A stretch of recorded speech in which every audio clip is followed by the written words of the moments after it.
ఒకవైపునేమో మనం కడతా ఉన్న మెడికల్ కాలేజీలు అమ్ముతానంటాడు, మరోవైపున మనం కడతా ఉన్న పోర్టులు, ఎందుకు మీ రామాయపట్నం పోర్టు దశాబ్దాలుగా చూస్తూ ఉన్నాం. ఎవడన్నా పోర్టు కట్టాడా? ఈరోజు ఆ పోర్టు దాదాపుగా పూర్తిగా వస్తూ ఉంది. పోర్టు పూర్తిగా వస్తూ ఉంది. సముద్రంలో నుంచి షిప్ కూడా తీసుకొని రావచ్చు. అప్పుడే మన ఎన్నికల అయిపోయే టయానికే ఒక బర్త అయిపోయింది. ఇప్పుడు దాదాపుగా రెండో బర్త కూడా వస్తూ ఉంది. ఇలాంటి పోర్టులు రాష్ట్రం మొత్తం మీద మనం రాకమునుపు 4 ప్రదేశాలలో 6 పోర్టులు కడతా ఉంటే మన 5 ఏళ్లలోనే మనము మరో 4 పోర్టులు కట్టడానికి శ్రీకారం చుట్టాం. అవన్నీ ఇప్పుడు అమ్ముతాడట చెనిక్కాయలకు బెల్లాలకి. ఈ పోర్టులు కూడా అంతే, ఈ మెడికల్ కాలేజీలు కూడా అంతే.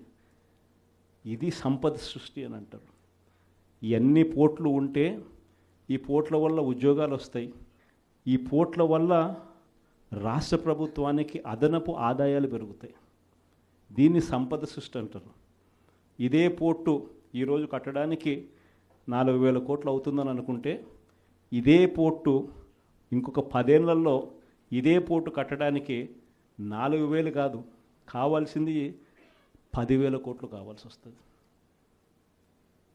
అందుకే దీనిని సంపద సృష్టి అని అంటారు. పద్ధతి ప్రకారం అమ్మే కార్యక్రమాలు పెట్టినాడు తన దగ్గర వాళ్ళకి అందరికీ కూడా. ఇవన్నీ కూడా జరుగుతూ ఉన్నాయి. కాబట్టి మనందరినీ కూడా నేను కోరేది ఏంటంటే, అందరూ ఇక పోరుబాట పట్టాల్సిందే. నేను వచ్చి వెలుగొండ ప్రాజెక్టు పూర్తి అయిపోయింది. 2 టన్నులలో నేను ప్రయాణం చేసి ఈ పక్క నుంచి ఆ పక్కకు 2 టన్నులు పూర్తి అయిపోయినట్టుగా జాతికి కూడా అంకితం కూడా చేశాను. 2 టన్నులు పూర్తి అయిపోయినాయి. నల్లమల సాగర్ ప్రాజెక్టు రిజర్వాయర్ కూడా అయిపోయింది. 1,00,000 ఎకరాలకు నీళ్లు అందించగలిగిన మెయిన్ కెనాల్స్ కూడా అయిపోయింది. కేవలం మిగిలిపోయింది ఏమిటనంటే R&R కింద డబ్బులు ఇవ్వడం. ఆ R&R కింద ఆ రిజర్వాయర్కి సంబంధించి 1,200 కోట్ల రూపాయలు డబ్బు ఇస్తే నీళ్ళు నింపేసేయచ్చు. అదొక్కటి మాత్రమే ఇప్పుడు చేయాలి అని చెప్పి, ఈ సంవత్సరం చేయాలి అని చెప్పి పోస్ట్పోన్ చేసినాం. ఈ సంవత్సరం చేయాలని అక్టోబర్ లోపల, అంటే జూన్ నుంచి అక్టోబర్ మధ్యలో చేసేసుకొని అక్టోబర్లో నీళ్లు నింపడానికి మనం పూర్తి చేసిన ప్రాజెక్టును ఈ రోజుకి అంతే 52 టీఎంసీలు నీళ్లు పెట్టగలిగిన పరిస్థితి ఉన్న ప్రాజెక్టును, అయిపోయిన ప్రాజెక్టుకు కూడా R&R డబ్బులు ఇవ్వకుండా, అది కూడా రైతులకు నీళ్ళు ఇవ్వాలన్న ధ్యాస కూడా లేకుండా పక్కన పెట్టారు. మార్కాపురం మెడికల్ కాలేజ్ మీ అందరికీ కూడా పక్కనే కనిపిస్తూ ఉంటుంది. ఆల్మోస్ట్ వచ్చింది మార్కాపురం మెడికల్ కాలేజ్. చూస్తే బిల్డింగులు చూస్తే చక్కగా కనిపిస్తాయి. అది ఇప్పుడు అమ్మడానికి సిద్ధమంటాం. ఆశ్చర్యం నిజంగా ఇలాంటి వాళ్ళని చూస్తూ ఉన్నప్పుడు. ఈ నెల 3 ప్రోగ్రామ్స్ పెట్టినాం. ఈ 13వ తారీఖున రైతులకు సంబంధించిన ప్రధానమైన డిమాండ్ల మీద, మరీ ముఖ్యంగా పెట్టుబడి సహాయం. మా 20,000 ఏమైంది? అప్పుడేమన్నారు? జగన్ 13,500 ఇస్తానన్నాడు. ఆ 13,500లో కూడా 6,000 రూపాయలు PM కిసాన్ అని చెప్పి అన్నారా లేదా? అంటే ఎలాంటి ఇంప్రెషన్ ఇచ్చినారు? వీళ్ళు ఇచ్చే 20,000 ఆ PM కిసాన్ 6,000 కాక, అది కాక మీరు 20,000 ఇస్తానట్టుగా ఇంప్రెషన్ ఇచ్చినారా? ఇప్పుడు ఏమైంది? అది పోయింది, ఇది పోయింది. ఎప్పుడేమైంది? అది పోయింది, ఇది పోయింది. ఇది నిలదీసే కార్యక్రమం. ప్లస్ ప్రతి చోట కూడా ధాన్యం పండించే ఏరియాలలో మరీ ముఖ్యంగా ఎక్కడ కూడా MSP రావడంలో, ఎవరిని అడిగినా 300 రూపాయలు 400 రూపాయలు తక్కువ రేటుకు అమ్ముకోవాల్సిన పరిస్థితిలో ధాన్యం కొనుగోలు జరుగుతూ ఉన్నాయి. ఎక్కడ కూడా ఉచిత పంటల బీమా, ఇంతకుముందు మన ప్రభుత్వంలో ఈ క్రాప్ చేసి ప్రతి ఒక్క రైతుకు ఉచిత పంటల బీమా అందుబాటులోకి తీసుకొచ్చాం. ఈరోజు ఉచిత పంటల బీమా ఎత్తేసినారు. వీటి అన్నిటి మీద క్వశ్చన్ చేస్తూ ఈ నెల 13వ తారీఖున కలెక్టరేట్ల దగ్గర రైతుల తరపున మనమంతా కూడా రైతులను వెంటేసుకొని పోయి కలెక్టర్లకు మనం వినతి పత్రం ఇస్తూ, అయ్యా రైతుల సమస్యలు ఇవి, పలకండి, పట్టించుకోండి అని చెప్పి గట్టిగా డిమాండ్ చేసే కార్యక్రమం 13వ తారీఖున చేస్తూ ఉన్నాం. అదే మాదిరిగా 27వ తారీఖున కరెంటు ఛార్జీల మీద బాధుడే బాధుడు. ఎన్నికలప్పుడు ఏమని చెప్పావయ్యా, కరెంటు ఛార్జీలు తగ్గిస్తానన్నావు, అన్నాడా లేదా? బాగా మన యూట్యూబ్లో కూడా నేను నా ట్వీట్లో కూడా పెట్టిన ఆయన అన్న మాటలు. అప్పుడు ఎంత గట్టిగా అన్నాడు, మామూలు గట్టిగా కాదు. నేనున్నా, నేను తగ్గిస్తా,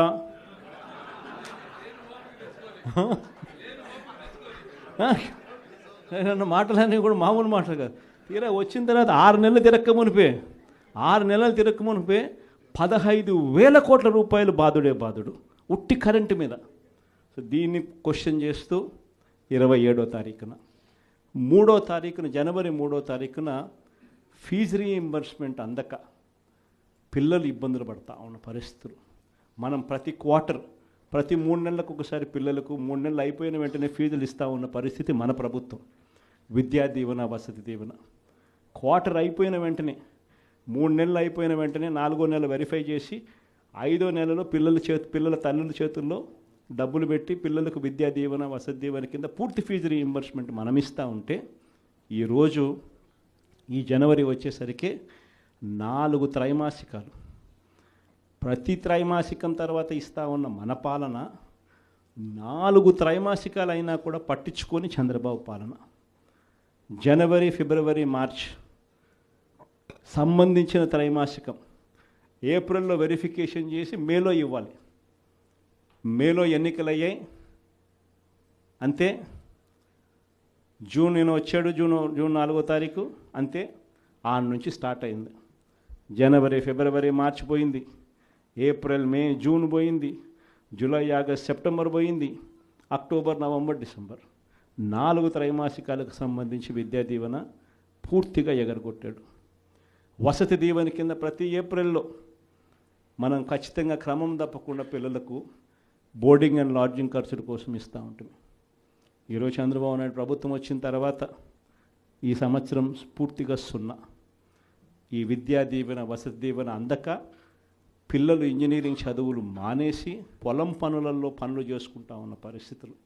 కాలేజీ యాజమాన్యాలు ఫీజులు కట్టకపోతే కాలేజీలకు మిమ్మల్ని రావద్దండి అని చెప్పి చెప్తా ఉన్న పరిస్థితులు. ఫీజులు కట్టకపోతే నీకు సర్టిఫికెట్లు ఇవ్వమని చెప్తా ఉన్న పరిస్థితులు.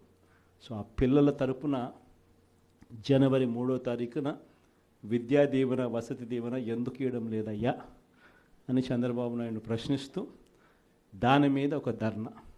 సో ఈ 3 ప్రోగ్రామ్స్ ఈ డిసెంబర్, జనవరి 3వ తారీఖు వరకున మనం ప్రోగ్రాముల్లో అనౌన్స్ చేసినాం. ఈ 3 ప్రోగ్రాములు విజయవంతం చేయడంలో మీ పాత్ర చాలా అంటే చాలా అవసరము, చాలా అంటే చాలా క్రిటికల్ అన్నది కూడా ప్రతి ఒక్కరూ కూడా గమనించవలసిందిగా మీ అందరితో కూడా సవినీయంగా కూడా ప్రార్థిస్తా ఉన్నా. ఇది కాక నా ప్రోగ్రాంలు పార్టీ బిల్డింగ్ గురించి కూడా చెప్పాలి. ఎందుకనంటే మన పార్టీ గ్రామ స్థాయిలో కూడా మన పార్టీ బలంగా ఉంది. కానీ బలంగా ఉన్న ఈ పార్టీని ఆర్గనైజ్ స్ట్రక్చర్లోకి తీసుకొని రావాలి. ఆర్గనైజ్ స్ట్రక్చర్లోకి తీసుకొచ్చే కార్యక్రమంలో భాగంగా పార్టీలో క్రియాశీలక మార్పులకు ఇప్పటికే నాంది పలికిరం. నా ప్రోగ్రాం కూడా సంక్రాంతి తర్వాత జనవరి 3వ వారం, జనవరి 4వ వారం నుంచి నా ప్రోగ్రాం కూడా ప్రతి పార్లమెంట్లోనూ నేను కూడా వచ్చి 2 రోజులు అక్కడే నిద్రపోతాను. ప్రతి బుధవారము, ప్రతి గురువారము ఒక్కో పార్లమెంట్ నియోజకవర్గంలో అక్కడే ఉంటా.